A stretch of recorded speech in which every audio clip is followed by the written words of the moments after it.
Livro do profeta Abacuque, capítulo 2, versículos 1 e 2. Diz assim a palavra do Senhor: Estarei na minha torre de vigia, ficarei na fortaleza e vigiarei, para ver o que Deus me dirá e que resposta eu terei à minha queixa. Amém? Podeis tomar assento, queridos, por gentileza, reverência e atenção. Esta é a palavra do Senhor Jesus. Meus amados, nós estamos envolvidos nesta temática de avivamento ao longo deste ano. E eu quero esta noite, com a graça de Deus, em rápidas palavras, trazer aos irmãos, à igreja, aos jovens, aos obreiros, qual deve ser o posicionamento da igreja nesta última hora, ao longo dos anos, mas principalmente nestes últimos momentos. E nós acreditamos assim que esta é a última hora da igreja na terra. E com base aqui nas ações, nas atitudes deste profeta, em meio a um tempo obscuro, nós podemos trazer para nós qual deve ser a nossa posição diante de Deus, para sobrevivermos, e não só para sobrevivermos, mas também para produzirmos no reino de Deus, continuarmos ativos, continuarmos de pé e realizando de fato aquilo que Deus quer que nós façamos como igreja. Para tanto, este capítulo 2, esses dois primeiros versos me chamam muito a atenção, porque alguns verbos aqui, como por exemplo, estarei, ficarei, vigiarei, estes verbos estão exatamente no meio do livro, no meio de algumas dúvidas e respostas que o profeta está buscando, e respostas que estão apavorando o profeta, fazendo com que ele perca, em alguns momentos, até a sua calma. Mas ele decide aqui se posicionar diante de Deus. E estes verbos me chamam a atenção.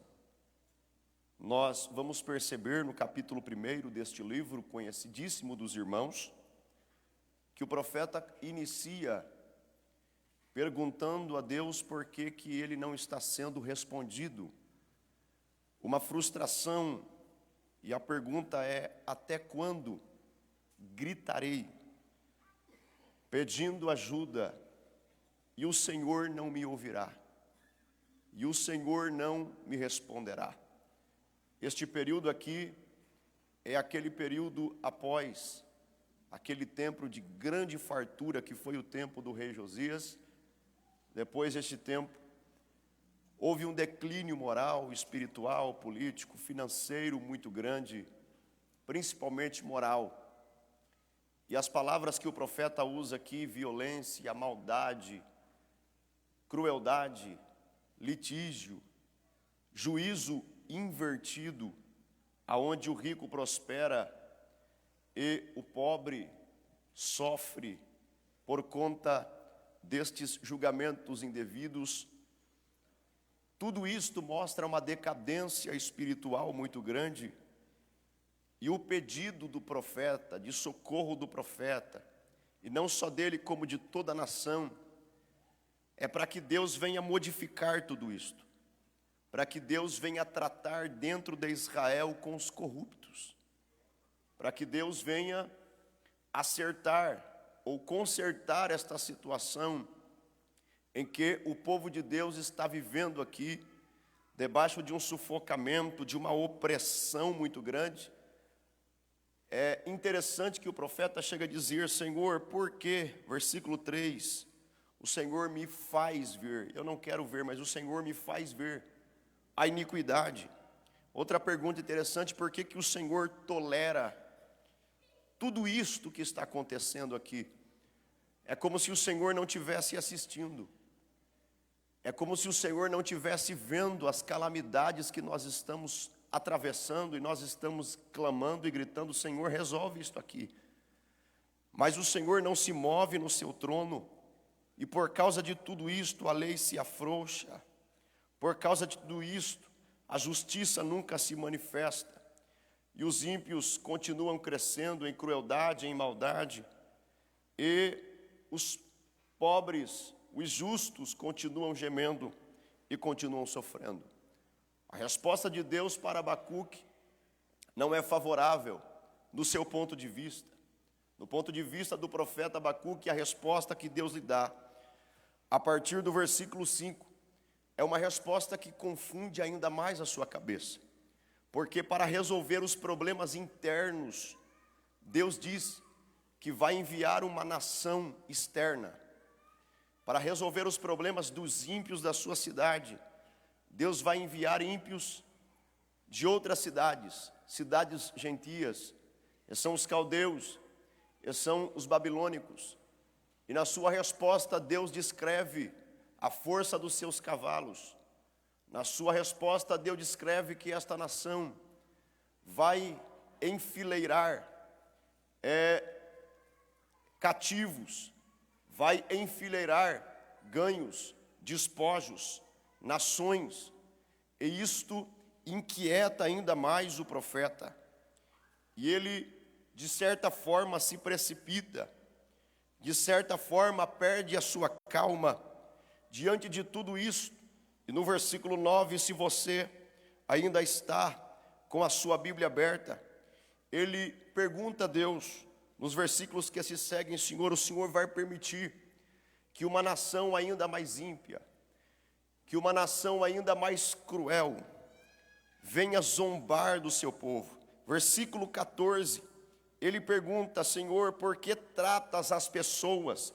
E ele está se referindo ao justo. Importante que você preste atenção nisso.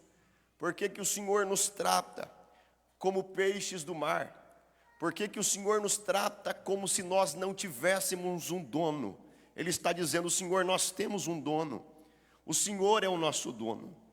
O Senhor é aquele que governa a terra. E por que o Senhor está nos tratando assim?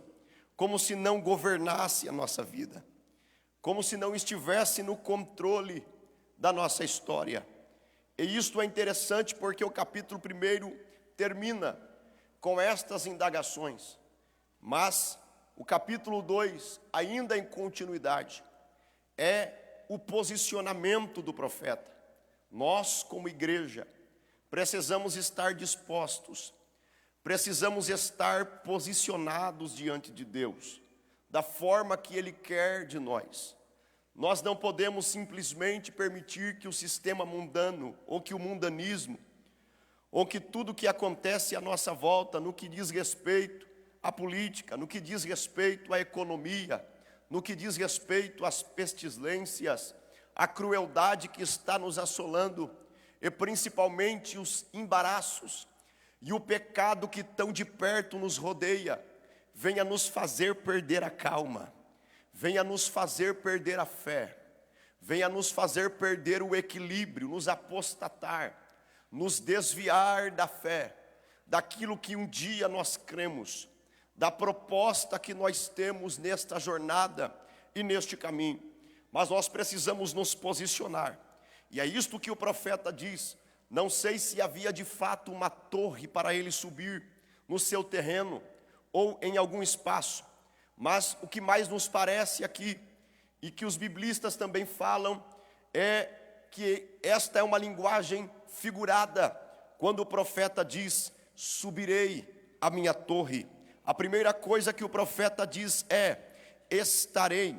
Se você está com a Bíblia aberta, capítulo 2, versículo 1, estarei na minha torre de vigia, isto é, tomar uma posição, tomar um posicionamento, assumir a sua crença, crer, esperar, ter certeza que Deus vai resolver esta situação. Segundo, ficarei, não é apenas me colocar de pé, mas eu vou permanecer de pé, eu vou aguardar, eu vou esperar a resposta de Deus. Em terceiro, vigiarei, oh glória, isto aqui fala de um estado de atenção, isto aqui me lembra de uma vida de oração. Não tem como falar de posicionamento sem oração, sem jejum, sem santificação, sem consagração, sem separação. Oração não é apenas palavra, oração é posicionamento. Oração não é simplesmente argumentos, oração é estar, é quando você está. Jesus disse aos seus discípulos: fiquem comigo e vigiem comigo, aleluia, enquanto eu vou um pouco mais adiante para orar. O que Jesus queria é que os discípulos estivessem, que os discípulos ficassem acordados, posicionados. Jesus queria retornar da oração e encontrar os seus discípulos acordados, atentos. E Jesus queria dizer: estão comigo, estão ao meu lado, estão compreendendo o momento espiritual que nós estamos atravessando. Quando Jesus retorna e pega os seus discípulos dormindo, era como se os discípulos não tivessem compreendido a carga espiritual, os olhos que não conseguiam se manter abertos, já era sintoma de um peso espiritual muito grande, de uma batalha espiritual muito grande. E Jesus pergunta: vocês não podem ficar acordados comigo, nem mesmo uma hora? Orai e vigiai, para que não entreis em tentação. Entrar significa uma possibilidade para quem não ora, para quem não se posiciona, para quem não fica acordado. E o profeta está dizendo: subirei na minha torre e esperarei a minha resposta. Ele está dizendo: Deus vai me responder no meio de toda esta iniquidade, no meio de toda esta pressão. Deus vai bradar, Deus vai se apresentar, Deus vai se revelar para mim, Deus vai mostrar aquilo que Ele quer de mim, aquilo que Ele quer do seu povo, aquilo que Ele quer da sua igreja. Entenda, Abacuque não está buscando uma resposta somente para ele, ele está buscando uma resposta para o seu povo, ele está buscando uma resposta para a igreja, ele está posicionado pelo povo, ele está posicionado pela sua casa, ele está posicionado pela sua igreja. E Deus está cobrando de nós aqui esta noite: esteja, e não apenas esteja, permaneça, e não apenas permaneça. Tenha atenção, vigie, fique atento, cuidado com esta posição. Jesus disse para aquela igreja: diante de vocês coloquei uma porta aberta, ninguém pode fechar. Esta é uma porta espiritual, está aberta diante de vocês. Vocês estão em uma posição privilegiada, porque vocês perseveraram, tendo pouca força, guardaram a minha palavra, não negaram o meu nome, vocês guardaram a palavra da minha paciência, e é por causa disso que eu coloquei diante de vocês uma porta aberta. Jesus está dizendo: vocês estão posicionados, agora guarda o que vocês têm, para que ninguém tome a sua coroa. Coroa ali é posição, coroa ali é posição. Eu vou repetir: coroa ali é posição, é alguém que está posicionado, e bem posicionado. espiritualmente falando. A perseverança nos faz galgar níveis espirituais extraordinários. Então o profeta está dizendo: estarei na minha torre, ficarei na minha torre. Isto aqui fala de tempo, isto aqui fala de perseverança, isto aqui fala de alguém que diz assim: eu estou e não abro. Eu assumi uma posição de santificação, eu assumi uma posição de consagração, e eu não vou me mover daqui, eu não vou sair daqui, e vou vigiar para permanecer. Vou vigiar para que ninguém por astúcia tome aquilo que Deus me deu. Eu tenho uma palavra para você, moço. Eu tenho uma palavra para você, moça. Para você, obreiro. Permaneça posicionado, permaneça na torre. Deus vai bradar, Deus vai te responder. Deus vai se revelar como se revelou a Isaías, como se revelou a Samuel. Deus vai te surpreender na sua torre. Deus vai te surpreender na sua posição. Deus vai te surpreender nesta proposta que você tem de subir, de estar, de permanecer, e o nome dele será glorificado. E quantos aqui entendem isto esta noite? Pode dar glória para Jesus de Nazaré. Ele permaneceu na sua torre, e Deus vai bradar para o profeta. Isso é lindo. Deus vai bradar. O profeta tem questionamentos: o que é que vai acontecer com os ímpios da nossa cidade? O que é que vai acontecer com os ímpios que estão vindo contra nós? E o que será de nós justos? E Deus vai responder para o profeta. No versículo de número 2, Deus vai bradar e dizer: pega uma tábua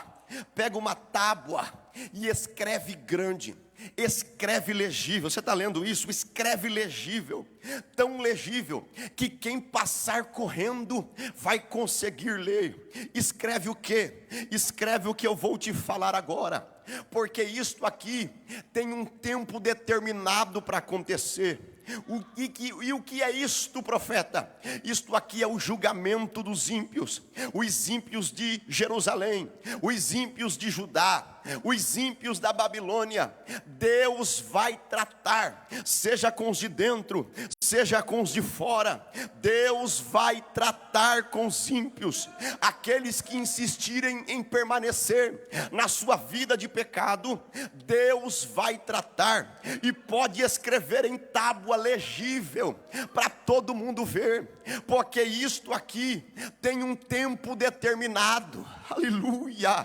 Tem um tempo que Deus já determinou e vai acontecer. Aleluia! Oh glória! Olha que lindo isso. Se você está com a sua Bíblia aberta, ele está dizendo: ele apressa para o fim e não falhará. Oh glória, não falhará. A mensagem para o coração do profeta Abacuque é esta: permaneça santo, permaneça firme, permaneça posicionado. Deus vai tratar, e a mensagem é esta: não é mentira, não vai falhar. Este dia vai chegar, e mesmo que pareça demorar. Você está lendo comigo? A mensagem de Deus é esta: espere, espere. Qual é o posicionamento da igreja? Estar de pé, permanecer de pé, vigiar de pé. E esta frase aqui, esta palavra, ela me emociona, porque Deus está dizendo: mesmo que pareça, não é que está demorando. E por que não está demorando? Porque o dia já está marcado na agenda de Deus. Ele não está atrasado. Mateus capítulo 25, versículo 4, a Bíblia diz: e tardando o esposo. Não é que ele atrasou, ele tardou. Não é que ele está atrasado. Não, senhores, já está determinado. Somente o Pai sabe, somente o Filho sabe o dia e a hora em que há de vir o nosso Senhor. Já está marcado na agenda dele. E mesmo que pareça demorar, está demorando. A mensagem de Deus para nós esta noite é esta: espere, espere, espere, espere, porque tem gente que deixou de esperar, tem gente que desistiu de esperar, tem gente que jogou para cima a sua fé, tem gente que jogou para cima o seu ministério, tem gente que jogou para cima a sua disciplina, abriu mão do seu posicionamento, desceu da torre, se envolveu na lama do pecado, deixou de esperar. Mas Deus está falando, e eu recebo autoridade para dizer a alguém aqui esta noite: se você deixou de esperar, se posiciona novamente, entra na brecha novamente, entra no altar de Deus novamente, porque aquilo que Ele prometeu Ele vai cumprir. Ele vem buscar a sua igreja, os ímpios serão julgados e a igreja será arrebatada para morar com Ele para sempre nas mansões celestiais. Glorifique a Ele esta noite.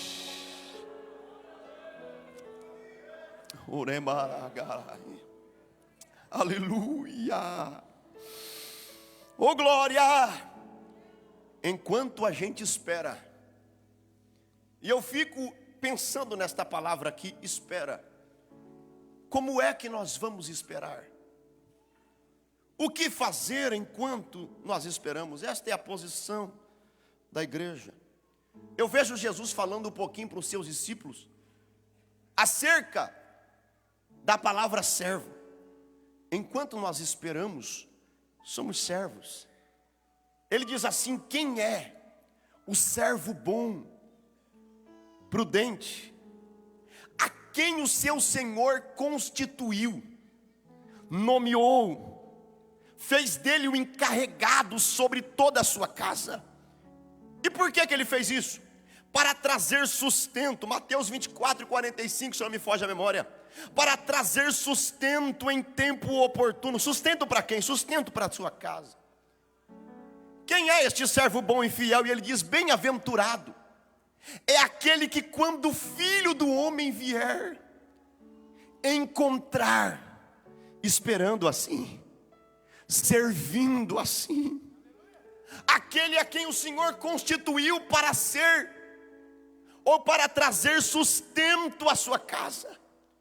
Mas se ao invés disso, se ao contrário disso, esse servo que está esperando, ao invés de trazer sustento, começar a espancar os seus conservos, ao invés de trazer sustento, começar a comer e a beber com os bêbados, ele deixou então de esperar o seu Senhor, como o seu Senhor quer que ele espere.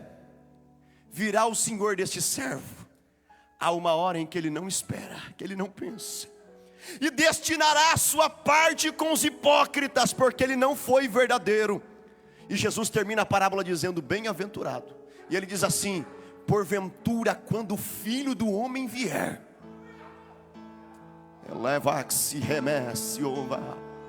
achará fé na terra? Como é que ele vai te achar? Como é que você está esperando ele? O que você está fazendo enquanto você espera? E o texto diz: se tardar, espera. Será que você está, ou nós estamos, como loucos, tardando o esposo? Tosquenejaram todas e não tem vasilha, não tem azeite, não tem vasilha, muito menos azeite.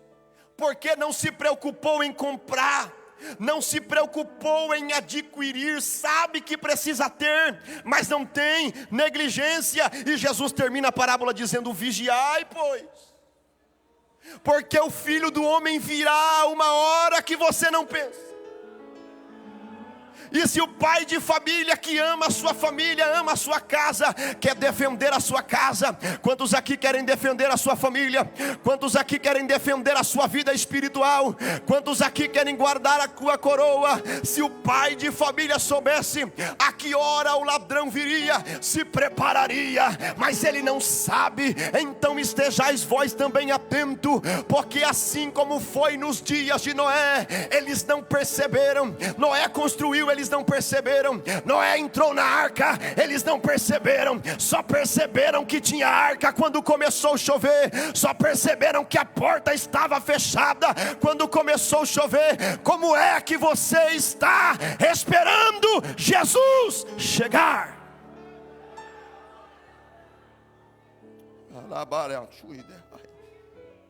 Será que é como ímpio ou como justo? Quem está com a Bíblia aberta, diga amém. Versículo 4, se tardar espera. Versículo 3, versículo 4, você é ímpio ou é justo? Eu sou ímpio ou sou justo? Porque o versículo 4 diz: eis que a sua alma se incha, está orgulhosa. Quem que é este? É o ímpio. A sua alma não é reta nele. Por que incha? Porque ele está cada vez pior, cada vez mais iludido com o pecado, cada vez mais perdido, cada vez mais inchado, e a sua alma não é reta, as decisões são ilusórias e cada vez mais errantes. Mas o justo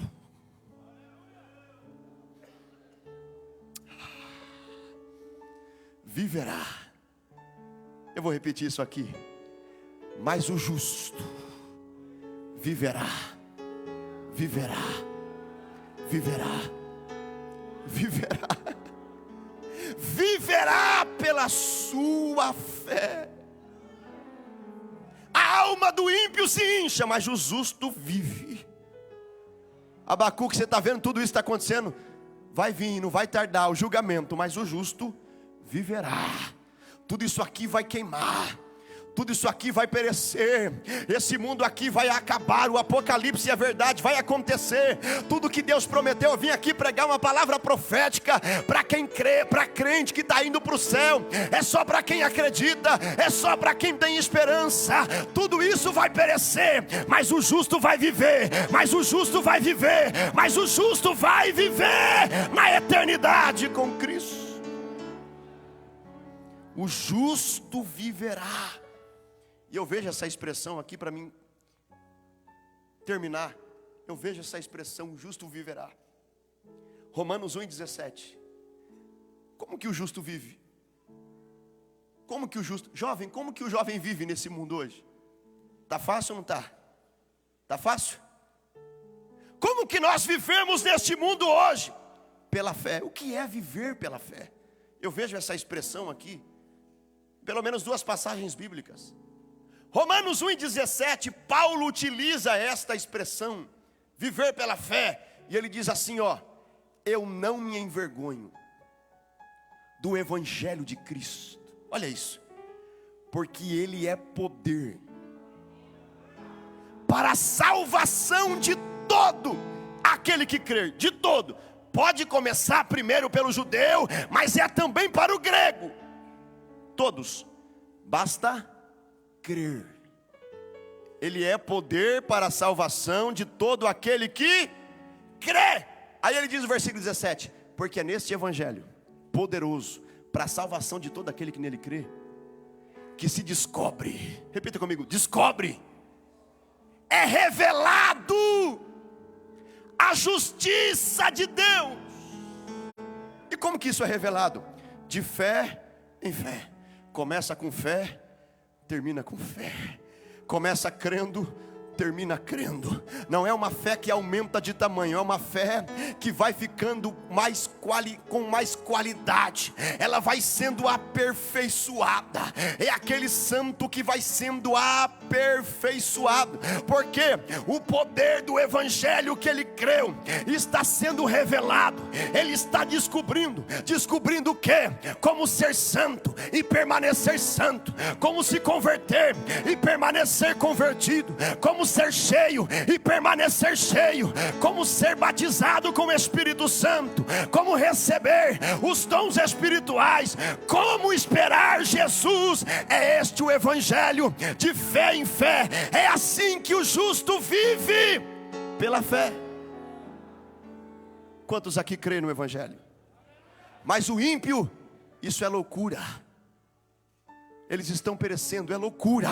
Mas para nós é poder, para viver pela fé. Hebreus capítulo 10, versículos de número 37, 38 e 39. O escritor diz assim: ainda um poucochinho de tempo. A mesma expressão de Abacuque: o que há de vir virá, e não tardará. Aleluia.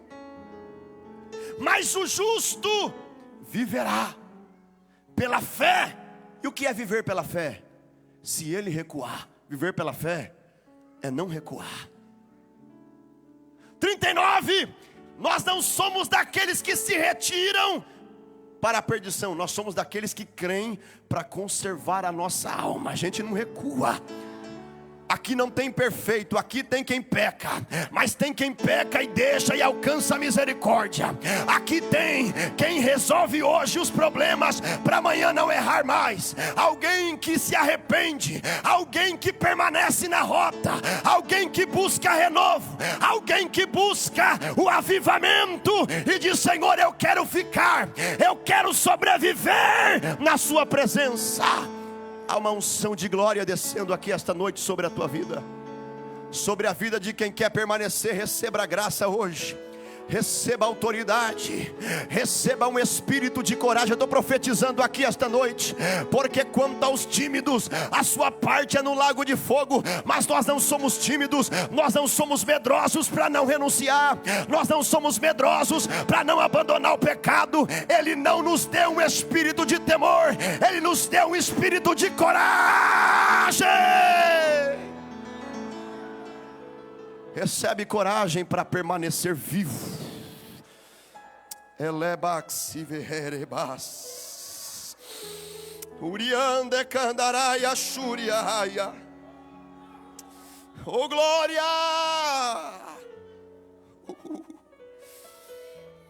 Versículo 5: o apetite do ímpio é como a sepultura, ele é como a morte, nunca se farta. Esse é o ímpio, mas o justo viverá.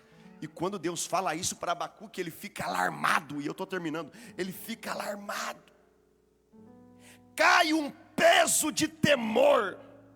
Capítulo 1, versículo 1. O peso que viu o profeta. Cai um peso de temor no profeta. Ele diz assim: ouvi a tua palavra. Capítulo 3. Estou te reverenciando mais. Temi. Bacana. E a pergunta que vem no coração do profeta é essa: com o passar dos anos, o que é que vai acontecer com a igreja? Ele chama de sua obra. Essa obra aqui não é de homem. O profeta está dizendo: esta é a tua obra. É isso que você está lendo na sua Bíblia?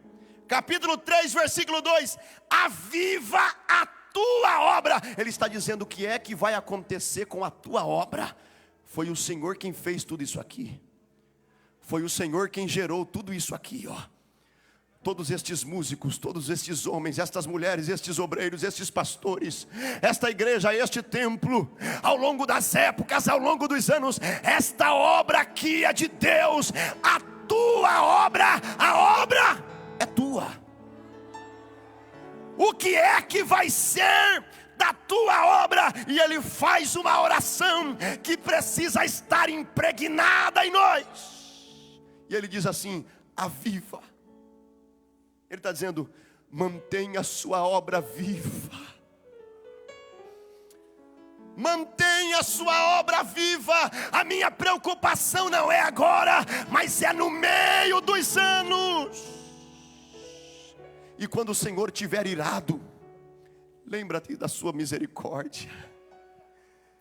Lembra das suas promessas. Lembra da sua graça. A graça de Deus está sobre nós aqui esta noite. Muito possivelmente não somos dignos de receber, de sentir, de viver, de continuar. Muito possivelmente a nossa trajetória tem sido de pouca oração, de pouca consagração, mas que a graça de Deus nos alcance nesta noite e que Ele possa nos avivar, que Ele possa nos avivar, que Ele possa nos ressuscitar aqui esta noite. Aviva a tua obra. E Ele faz mais um pedido, lembra da misericórdia? E Ele faz mais um: faz a tua obra conhecida. Não é os homens, é a tua obra. Quando Ele diz isso, os seus feitos, os teus milagres, aleluia, aquilo que o Senhor vai fazer através do povo que o Senhor escolheu. Em Baracanda. Oh, aleluia. E eu não sei se é uma revelação de resposta, mas ele diz assim: Deus vem de Temã. Eu não tenho mais tempo, mas a terra vai se encher do seu louvor. É como se o profeta começasse agora a cantar e a profetizar. É como se Deus revelasse os seus feitos, o seu julgamento. E ele diz no versículo 16: quando eu ouvi isso, o meu íntimo se comoveu, os meus lábios tremeram, porque eu ouvi a sua voz. A podridão dos meus ossos, os meus pecados, as minhas iniquidades, os meus joelhos vacilaram, porque o dia do julgamento do Senhor vem. Eu não sei o que eu vou viver aqui nesta terra nos próximos anos se Jesus não vier. Eu não sei, irmão Fábio, o que minha filha de 9 anos vai viver daqui a 10 anos, daqui a 20 anos, se Jesus não vier até lá. Como vai estar? Mas eu quero colocar um propósito aqui diante de Deus com a igreja. Ainda que a figueira não floresça, ainda que não haja fruto na videira,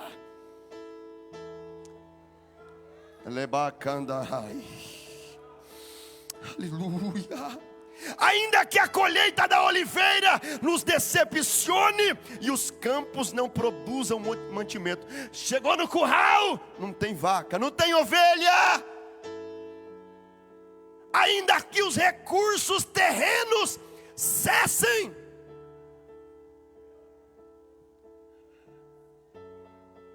será que vai melhorar isso aqui? Antes de Jesus voltar, será que vai melhorar isso aqui? Eu estou falando do nosso mundo, o sistema mundano. Será? Uma coisa é certa: a igreja precisa estar abraçada com Cristo. Aconteça o que acontecer lá fora, aqui dentro,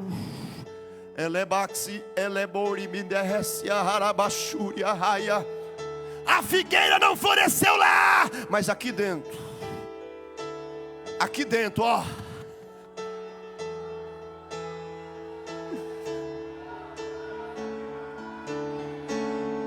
eu me alegrarei no Senhor. Eu vou pular de alegria no Deus da minha salvação. Você recebe isso esta noite?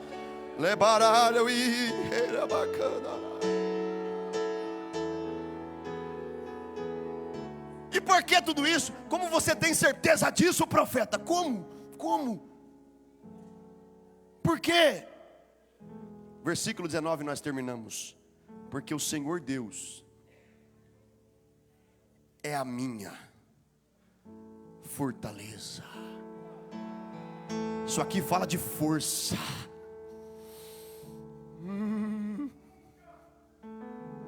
Isso aqui fala de renovo. Isso aqui fala daquela irmã lavando louça, angustiada, cantando o hino e a glória de Deus enchendo ela, renovando ela. Isso aqui fala de glória, de presença. É só para quem está posicionado isso aqui. É no carro, sentindo. A minha fortaleza neste mundo é a presença dEle.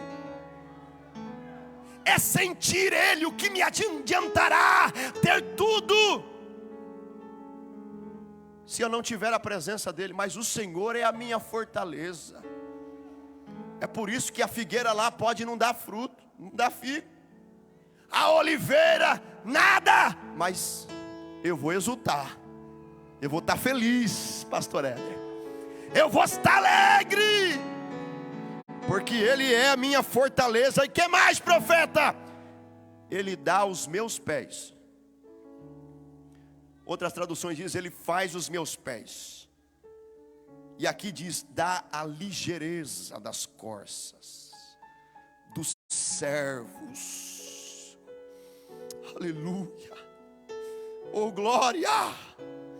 Por que o profeta diz isso? Ele não me faz como a serva. É os pés. O foco aqui é os pés. Porque o servo é ligeiro. Os predadores chegam a cair no penhasco quando ele sobe nas alturas, correndo dos predadores, e ele consegue se equilibrar com velocidade, agilidade e sair, e os predadores caem. O servo, o terreno não influencia a sua agilidade. Pode ser aclive, declive, pode ter pedras, a agilidade é a mesma. Abacuque está dizendo, não importa o que aconteça, a agilidade é a mesma. Glória. Ele vai fazer os meus pés como o das corças. A sensibilidade para perceber predadores, a sensibilidade para achar água aonde não tem. A corça não fica estagnada no deserto esperando morrer de sede, não. Ela tem sensibilidade. Ela vai em busca de água. Não importa a escassez que tiver aqui, eu vou achar água. Ache água dentro do seu quarto, feche a porta. Ora em secreto, ache água pela madrugada, ache água na oração, ache água na igreja. Encontre, sobreviva.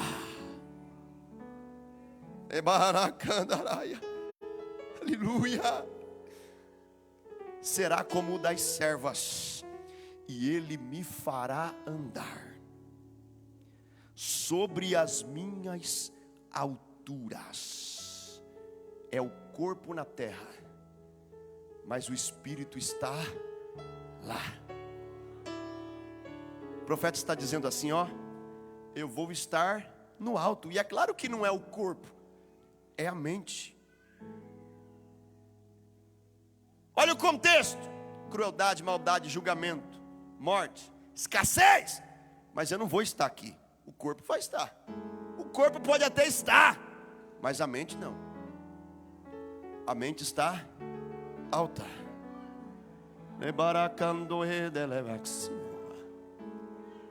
Porque Ele me abençoou com todas as bênçãos espirituais nos lugares celestiais em Cristo. Nos lugares celestiais sem Cristo é morte, é pecado, não há compreensão de nada. Mas nos lugares celestiais com Cristo, todas as bênçãos, todas as bênçãos, todas as bênçãos, compreensão, graça para sobreviver.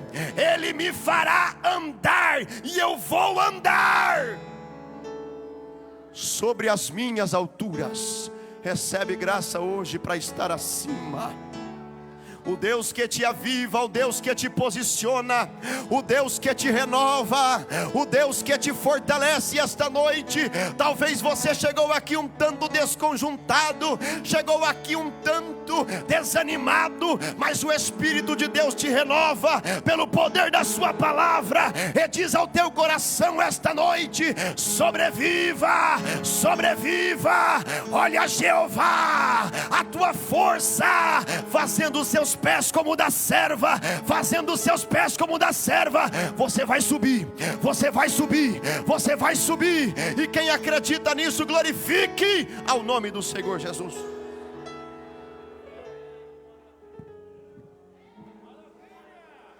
Glória a Jesus. Você pode dizer amém por essa palavra, irmãos?